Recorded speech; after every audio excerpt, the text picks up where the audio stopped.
Sometimes life just sucks, and sometimes it freaking rocks.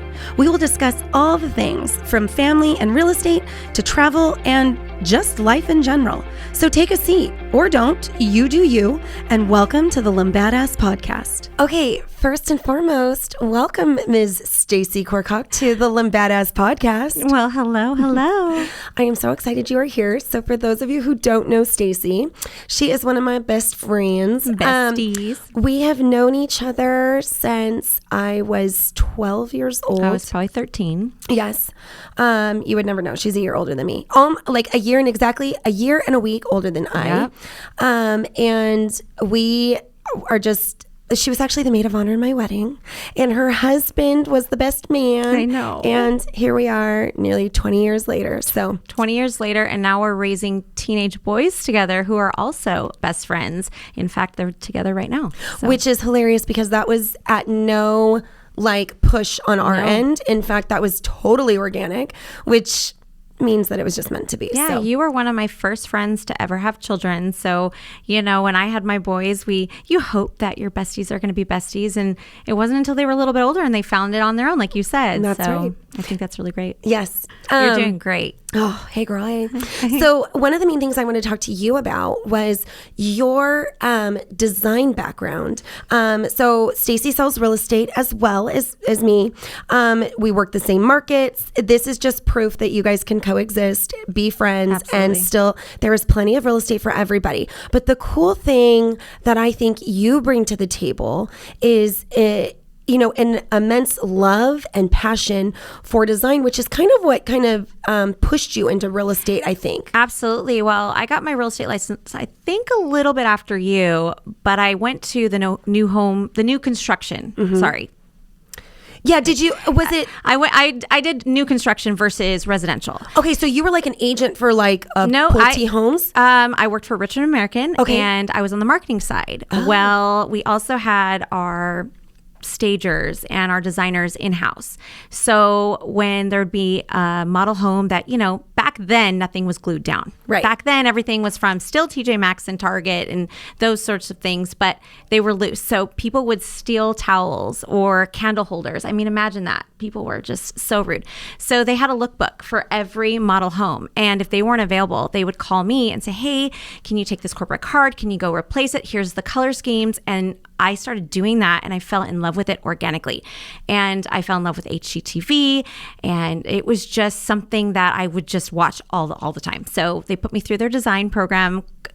Like at the same time I was doing marketing as well, but they realized, I don't know if real estate essentially is maybe your passion, but mm-hmm. you have an eye for design. And going back to that, I actually would move furniture around when I was a little girl, drive my parents crazy. Mm-hmm. I would move things around, organize them. It's just, I had a fascination for it at such a young age, but I didn't know what I was really doing.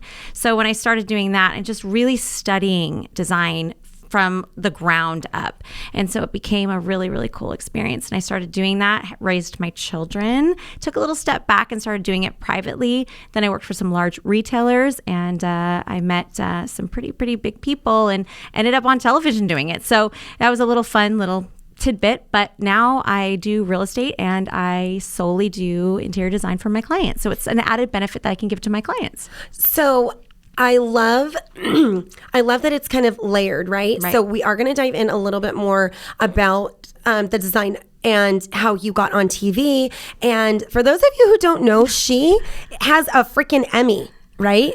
I do. Actually, we have 2 in our house. Insane to me. These are the people I hang with, yo. Or that hang with me is really what I should be saying. Oh my gosh. So when you are designing a property, for those people who maybe can't afford a designer to come in, we sell homes, right? So when people move in, they want those homes to look like the model homes that they've seen, right, or the stuff on HGTV. And not everybody has the funds to do that. So I guess if you could do maybe 3 or 4 things on a budget, what would be those 3 or 4 things that you would tell a client that they could do on their own without hiring somebody? Like what 3 or 4 changes could they make in their home that would really make it stand out and make it look like a professional was there without the professional price tag? Yeah, well, one of the biggest misconceptions is color. Yeah. Now, not exactly painting your wall blue or red is going to add color to your home. Now, adding color to your home is actually not adding color at all. It's adding in layered textures. So we're talking about mercury glass. We're talking about lighting. Lighting, just like we're in this room right now, lights you up. It brightens everything. Window coverings is a huge one. Now, I'm going to go back to lighting for a second. It is probably one of the most understated. In my house alone, I think I have 6 chandeliers in one room. Okay. And the ones over your dining room table, I have tried to find. You cannot find that shit. Where did you get it? So I buy everything on a budget. And I'm so glad that you asked me that, because I buy everything on a budget. I go to shop to the outlets. You like Pottery Barn? Yep. Guess what? There's outlets for that. Go and find them. Make friends with your sales gals there. Because they'll call you They'll like when the call stuff comes you, in. and you got to get there down quick. And then I buy less than perfect things. I got teenage boys. They're going to ruin stuff anyways. But Amen. to the naked eye, people aren't going to notice those things. So my entire house is done through Pottery Barn, Restoration Hardware, West Elm, you name it. But you would never know that I didn't pay full price. I'm a discount girl. And yes, I did work for some of those retailers, so it was nice to have that added like bonus. discount. Sure. But it really saves you. So yeah, I'm going to buy that coffee table that has a little scratch on it that someone might not know, because my kids are going to destroy it anyways, or Right. their friends are going to come over and they're not going to know, like to be as respectful in someone else's house. You'd hope that they would be, but yeah, so discounts. Shop TJ Maxx. Like you said, your Targets, your Home Goods is a great one. Love Home Goods. Go back into the textures. So explain textures to me. So I know that we have, wallpaper is making a huge comeback. Okay, wallpaper, but you got to be careful about that. You don't want to go over crazy with wallpaper. So start with maybe an accent wall in a neutral room. So if you're going to do white, maybe bring in a white wallpaper with a little gold like accents and a little pattern, soft, subtle textures to kind of bring your eye to that. Then you want to draw into a really, really nice decorative ceiling fan or chandelier. I love chandeliers, but most people also like ceiling fans as well. But you can do both. They have really cool ceiling fans now. They do. And that draws your attention up. And in my master bedroom, Sweetie Pie let me put a chandelier in my room. And I know in his heart of hearts, he wanted that damn chandelier or that ceiling fan, because homeboy likes to sleep with it like at 65 degrees in our house. So needless to say, I got that. So I do love me a good chandelier. Okay, so good lighting is huge. Color. You want to go very neutral with your colors. So what? Okay, but there's kind of different colored neutrals, right? Like it's not just the whites and the beiges anymore. We've got the grays, which are kind of seeing their way out. But even navy is considered a neutral now. So how do I know what's a neutral and what's not? Yeah. Is it just the base layer? You want to go, if you're going to look at a navy, when you go to a paint store, you're going to see a swatch. It's going to have 3 to 4 colors on it. Oh, you're going to I really like that top 4th color, which is going to be your darkest color. Go all the way down, get a sample of the shade that is the lowest, most subtle color. Sorry, I'm like tripping over my words here. You're good. So the most subtle color. So that way, when you may not have thought that's what you're going to want, but it's still going to have the undertones to that. So if you want a blue, I highly encourage something with the undertone of blue and not necessarily blue, because when it's going to pop under lighting, it's going to look a whole lot different. You want to get swatches. Trust me, I've even created my own paint colors before. My kids' bathroom, we couldn't decide. I wanted a green. I wanted a really, really pretty green. I really wanted some light woods, some white tiles to really just kind of look a little bit more like you're going to a hotel. And I couldn't find it. So I took a whole bunch of colors, went to the paint store, and you ask the experts and say, I really like this color, but on my wall, it doesn't come out that way. Right. So we just kind of play with the formula. So go lighter than you think you want to go, because it's going to look darker on your wall. So that's a good tip. So go lighter than you think, because it will look darker. Okay. Creams, stay neutral too. Get those brown tones back in. That's actually like a Tiffany diamond. People don't think of it that way, but browns have never really gone out. So really find those creams, but if you want to have the blues, something with a blue undertone, but it's a cream color.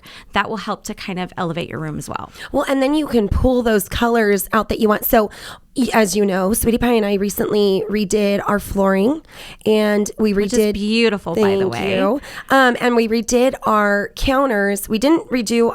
There was nothing wrong with our cupboards. So, our amazing contractor, Derek Wayne, is phenomenal, by the way. Yes, he is. He didn't pay me to say anything wonderful about him, but He's freaking phenomenal. When he came in, he was like, Laura, you don't need to change out your cabinets. Your cabinets are beautiful. Which he was so right about. And I'm so grateful too, because he wasn't looking for the upsell. He was looking for what was genuinely in my best interest. And then when I picked the flooring, it was funny. He didn't say much about it, but I really wanted a flooring that was very neutral, but I knew I didn't want the browns, like a lot that we're seeing now, because I didn't want it to look too farmhouse. So I didn't want a lot of the knots and stuff, because as quickly as farmhouse came in, we're going to see the modern farmhouse going out. I also wanted something that was going to last me a really, really long time. Now with the boys being older, they've messed up and ruined. I say that very loosely because they really didn't. But, we've used what we had, and now it was just time for something else. So after it was all laid, he looks back at it and he goes, Lauren, this flooring looks really good. And I get a lot of compliments about it, because you can pull the grays, you can pull the beiges, you can pull the blues, whatever color you wanted from it. And my house is very neutral now. I really like the golds and stuff like that. But I think that eventually that's going to go out. And, just as quickly as the yellows came in, and then it was the teals. I think the white kitchens. Yeah, the white kitchens. Subway tiles. I have in my house. I still love it, but I know that eventually. But yours is still timeless to me, because you didn't do an era, if you will, or a genre, I should say. Like, you didn't go, like when I was younger, did your mom have the ducks or the cows? Yes. Did she? Yes. Okay. Yeah. My mom I think we still have a plate somewhere that had like the roosters on it too. Or I'm dying. And I'm thinking, who the hell thinks it's a good idea to decorate with freaking cows and the blue carpet and stuff like that? So granted, we definitely didn't go as bold as that, but I do feel that when the other colors start to come back in, like right now, the blacks are really in, and I think it's gorgeous. I love how clean it looks. I think it's super sexy. But when that goes out, I'm going to be able to pull whatever color comes back into my house. Same thing with our paint colors. So I'm super grateful there. Yeah. Well, and you did a great job with the flooring, because flooring essentially should last you, good flooring, 10 to 15 years. So girl, I need this shit to last me like 50, because I don't do well in construction. Like, I just don't. I don't like construction at all while it's going on.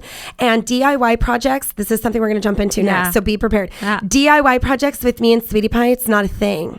Like, we did the flooring in our upstairs laundry room, which is smaller than this room that we're in right now. How big would you say this room is, Billy? Like, how many square feet? Like a 12 by 10 or something like that. Maybe. Yeah, probably even smaller than that. It's definitely a lot longer. Yeah. But so I don't know, maybe 7 by 12. Yeah. Okay, so my laundry room is smaller than that.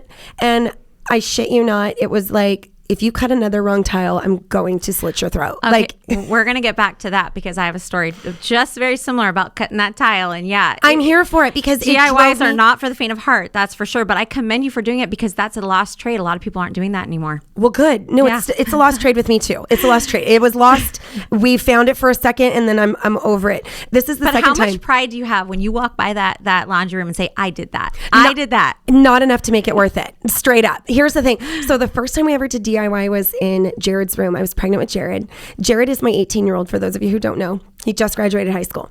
And we wanted crown molding. And so we could have hired the guy to come in and do it. And I think he wanted like $250. But we had just bought our house. Yeah. We were somewhat newly married. And I'm like, hell no, I don't got no $250 to give this guy. Listen. So he comes home with the what's it called? Crown molding. We had painted it, and he's like, this is how it needs to be cut. And I'm like, no, I'm pretty sure it's supposed to be this way. And he's like, okay. So we cut one piece, we cut it wrong. All right, well, let's try this way. Well, I'm pretty sure it's supposed to be this way. And he was literally like, forget it, I'm just going to cut it. So he cuts it, and he's holding it up, and I'm like, no, babe, that's wrong. I'm telling you the angles are wrong. And at this time, I tutored in math. So I knew my angles. And it's all about math. It's all about math. Okay, well, and I was trying to be very helpful and resourceful and tell him exactly how to do it. And I was not being helpful. And he goes, forget it. And he sits there and starts, nailing it in there with the electric. It's not an electric nailer. What's it called? The staple gun. Well, no, it wasn't. You know what I'm talking about. Yeah, COVID brain. Yeah. Okay, so he nails it in, right? And he stands back and he looks at it with such pride. And I'm like, you are the biggest moron. You just messed it up. So then we had to take a crowbar to my freshly painted walls and rip it off. And then we ended up hiring the guy for $250 to do it. But I'm telling you, I swear, if our neighbors had their windows open, they would have thought that we were getting divorced. And Sweetie Pie and I don't fight very often. that night, it was a whole nother level. And to both of your defense, how quickly did you learn that your walls and your ceilings aren't level and straight? Like, that's something you wouldn't know. Why is that a thing? I'm not sure, but it drives me crazy. Drives Brian crazy too. Okay, but your husband is super handy and does all the things. I need to understand how you did not wring his neck because it took him how long to do the boys' bathroom? Oh, over a year. But to be fair, he had a full-time job doing it. That's and he was true. driving 82 miles one way. Bless his heart. So he would do it when we had vacation or on the weekends. And at the time, my boys weren't as heavily involved in sports as they are now, which Sure. I see you every weekend because our boys play with sports together. Right. And so it would be that. But yeah, he's so talented at what he does. And sometimes I take it for granted because I'm so used to it that I think everybody's husband is this handy. And I'm like, well, how come you don't just, put new flooring in yourself or paint the walls or that sort of thing? But it also forced me, I was not a handy girl at all. It forced me to learn. Sure. And the biggest lesson I ever had, I guess we'll jump right into this, was my tile experience. So we were redoing our kitchen. We were trying to do it on a budget. We kept our cabinets, which were white at the time. We had a new construction home, but we did bare bones. We wanted to modify it ourselves, save money, which I will say we saved a lot of money. So we kept our cabinets, but ripped the counters out, added backsplash. Actually, Brian rebuilt our island, which is beautiful. Yeah, it's gorgeous. Did a great job. Did flooring ourselves. Well, he was already doing all of that. And I designed it all. So I would go and I'd pick everything out and, draw it out, sketch it out. And he would make my crazy, concoctions come to life. And when it came to the tile, I said, I knew I wanted something classic. And I do love the Subway tile. And like I said earlier, I do too. It is a timeless piece because it comes in and out, but it really never goes away as long as you stay true to the style of your home. And that's one thing too, going back to design, you want to stay true to the style of your home. Yep. Again, adding color. We talked about the lighting. We talked about window treatment. We also didn't talk about adding greenery, which adds color, greenery everywhere. But yeah, so the Subway tile. So I said, okay, let's go do it. And he's like, all right, go to the store and get what you need. What do I need? He's like, well, I don't know. I this is how I've learned. Just go to the store. So I went to the store. YouTube is our best everything is YouTube. Yep. Thank goodness, everything is YouTube.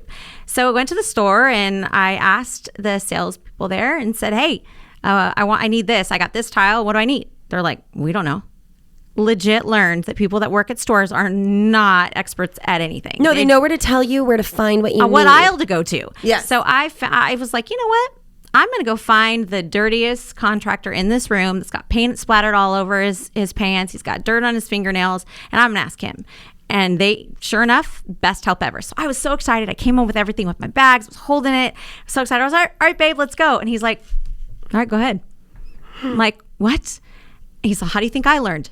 Like we said, YouTubed it. So I found probably the most monotone, boring man ever watched this video, but he dummied it down for me and did it so slow. So I was so proud of myself. I figured it out. I was so excited. So I was going. Brian, I gave him because that tile, if you cut it the wrong piece, it's just going to shatter. So he did a lot of my tough cuts for me. So any around the outlets and, the corners of the walls, because we learned nothing is straight.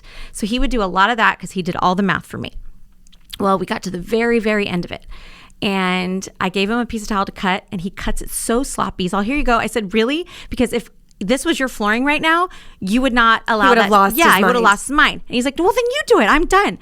And I was like, no, cut it again. He's like, no. He put some plaster on it, puts it on the wall. And I was like, are you kidding me? That's just cemented on the wall. And he's like, nobody's going to notice it there. I was like, really? Again, with the flooring, if this was your perfect little flooring, now you're going to blame this on me later. Yep. So he's like, well, then you fix it. I said, one thing about me is you tell me no, I will find a way yes. So I said, watch me. So I took a crowbar, ripped it out of the wall. Not only did I take off the tile, I took off a whole chunk of the drywall. Oh, shit. And so he's like, well, you got to fix it too. And I was like, okay. So I can't believe I'm sharing this story on air, but I didn't fix it the right way. I just put a whole bunch of mastic, tried to fill that hole as smooth as That's exactly what I was doing. And just angled it down and put it on there all perfect. But now I walk by that kitchen. I said, you know what? I did that. Good. Yeah. I'm glad that the DIY has a bigger, softer place in your heart because it certainly does not in mine. And the truth of the matter is, talking about cutting tile, like Derek Wayne, I mean, he hates me for my backsplash, 100%. There's no doubt in my mind. He'll say he doesn't. He will say he doesn't. There is no way. My backsplash is gorgeous, but that was a labor of love. So that is awesome. I just have one more question and then we'll wrap up this amazing episode. I want to know, DIY, if somebody's going to start DIY, what direction would you send them in? Because a lot of people do think that it's easier, faster, they'll do it kind of how they want to do it. What kind of project would you recommend for them to do? Would it be flooring? Would it be something that drastic? I would start with, as simple as it sounds, I would start with painting. Okay. Because anybody thinks that they can paint. Yep. Because, you do that in elementary school. But until you're actually doing it on your wall and you can really see, you got to tape it precisely. You got to get the right tools. You got to get the right brushes. You're going to see brush strokes. Something small. Take a small little thing and do painting. I think that would be really good. But again, we have YouTube and we have all the shows on all the networks to help you and guide you.